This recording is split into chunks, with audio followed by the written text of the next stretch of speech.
Good morning, everyone. Trevor Thompson, TNT Pressure Cleaning. If you don't have one of these, get one. They are cooling towels. You get those wet with some water, wrap them around your back of your neck, tuck them up over your hat, down over your ears, around your face.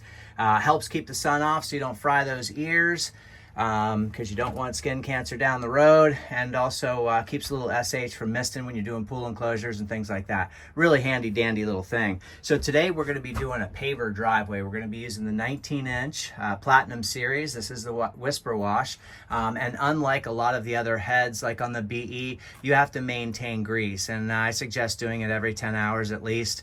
Some say 15 hours, but you're going to have a couple of nipples here that you're going to put grease in. With this particular unit, you never have to grease the head, and that's what makes this unit really bulletproof. On the end of mine, I actually put a Mosmatic swivel. You can see here. So that's a Mosmatic swivel, and that allows for a tangle-free existence.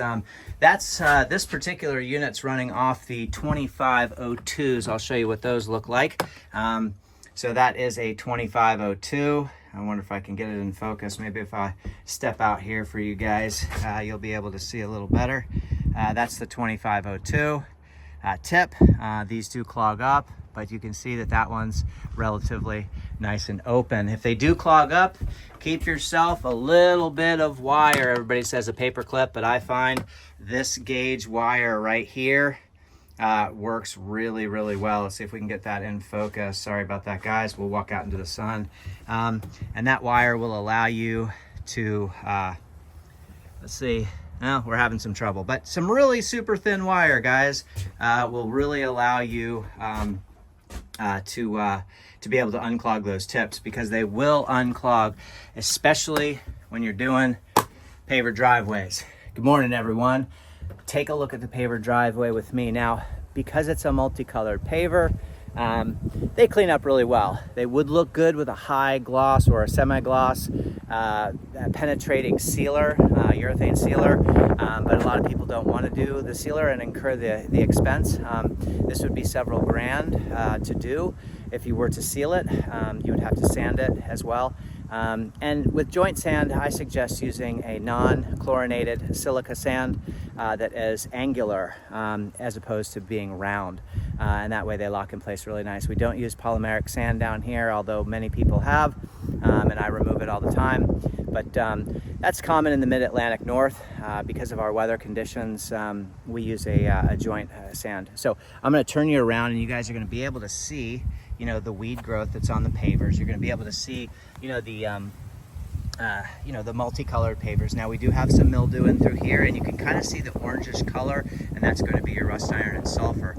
We won't be treating for that today. What we're going to be doing today is cleaning up all the joints and seams, surface cleaning. You can really see kind of, the minimal weed growth that we have in here. But this is a two-car garage with a little golf cart entry, and you can see, kind of what we got going on as far as weed growth, which is very minimal, and the reason being is because we are east facing. So because we have that east facing sun here, we're about 10 o'clock right now, 10:30. Because we have that east facing sun, we don't get a whole lot of growth other than where the water sits, and you can tell that water sits through here. Also, anything like critters or things like that will attribute to your weed growth, so you can kind of see what that looks like. Now, the sand in these joints is basically non-existent. So you're going to have a beveled edge, you're going to have a chamfered edge. Now, your sand needs to be a quarter inch, an eighth of an inch to a quarter inch below the chamfered edge. And here you can see that the sand is lacking. So some good sand in here would be very helpful. So that's something that we can suggest to the homeowner. Here's some more weed growth here. And then we have a walkway that leads to a pool enclosure and play yard that needs to be done. And you can see the gaps that are in here. You see those gaps? So that needs to be sanded. So, and you can see the weed growth that's in through here. We'll kind of zoom in for you. And we'll take a little ride along there. You can see what that weed growth looks like. So, and it goes all the way on up to there. So we have run our Flexzilla supply line to the machine. We've run 100 feet of high pressure, And the first thing we're going to do is blow, and that way we can get the mulch off the driveway, we can push any rocks back into the rock bed, and we can dust out the front foyer. I have already taken these 2 plants off the front foyer, and these 2 plants off the front foyer.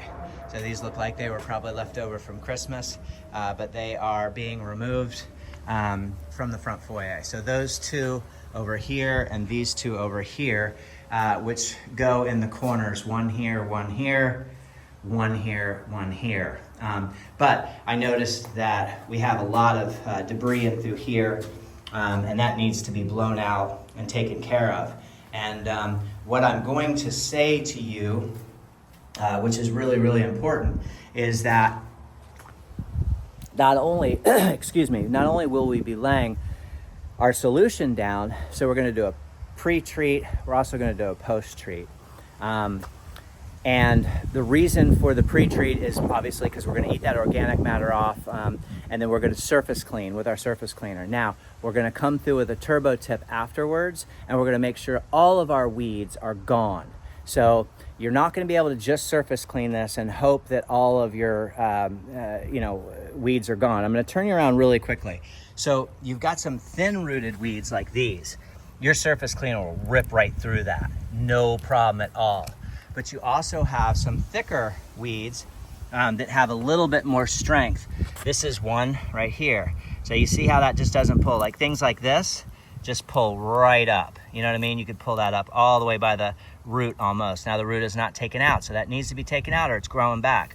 But things like this, you can see that takes a good little bit of strength. Your surface cleaner is not going to pull that out. Same thing with this. Your surface cleaner will take the top off, but you need to get that out from the root. Really, really important. Otherwise, it's going to grow back.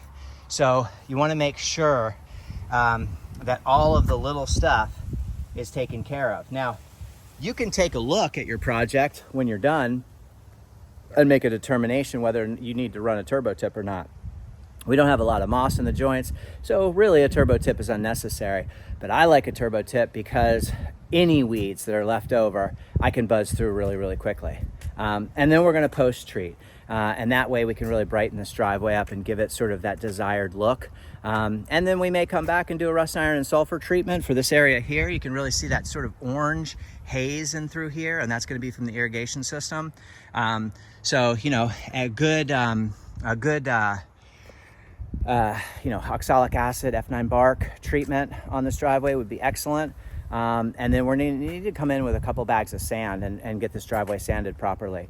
Now, I will wet sand this driveway. I wouldn't dry sand this driveway because your interlocking paver system is really tight. You have a really good foundation. There's no buckling, undulation. Whoever did this really right. And so a good wet sand will help dive into there, and you'll get this sanded properly and without oversanding. Do not oversand these joints because you will promote weed growth. Squirrel droppings, bird droppings, whatever, and you're going to end up with that. So I will take a nice after picture of this driveway, and I will also take a nice after video so that you guys can see what this looks like. And we're going to shoot our application on with the X-Jet. Why am I not soft washing it with a 6% solution? You could do that, absolutely, or 5% solution. You could absolutely do that, but a 4% solution is just fine, and that's what we're going to be shooting out of this X-Jet. A good straight 4% solution is going to really give us our brightening effect, our algicide and fungicide properties, and do some cleaning for us. We're going to be using a Blue Dragon surfactant, which is my paver surfactant that I use for concrete and hardscapes like stone. It's a proprietary blend that I blend on my own. It's taken me over 30 years to figure it out. But you can use any surfactant you want. You can even use Dawn dish soap if you want. No, it's not bleach stable. Yes, it does contain amines. Yes, it will produce a more harmful gas, and it is not bleach stable. So if you leave it in a batch mix tank, you are going to have coagulated mess in a week in the hot sun. Words of the wise, it's kind of not what we use anymore. But you can use, there are great surfactants out there. Cody from Southeast Soft Wash has great surfactants. Trudy from Panhandle Power Wash Supply has great surfactants. Leon John's has great surfactants. I mean, there are great surfactants out there. AC Locklear has great surfactants here in Central Florida. I mean, there's a ton of soaps that you can find that are industry standard soaps. They smell good, they're bleach stable, and you look a little bit more professional out there. So, you know, do as you see fit. But some suds are going to be important so that you can see what you're working with, and you really want that product to not dry super fast. So that is going to be the reason for a surfactant. Otherwise, the SH will dry super fast, and you're not going to get that cleaning property that you're looking for. Soaps emulsify and help degrease. So soaps are very important. I don't know how guys are cleaning without it. It is certainly possible. You can do it, but I wouldn't wash my clothes with just bleach. I wouldn't clean my dishes with just bleach. I don't clean my dishes with bleach anyway, but you get the gist.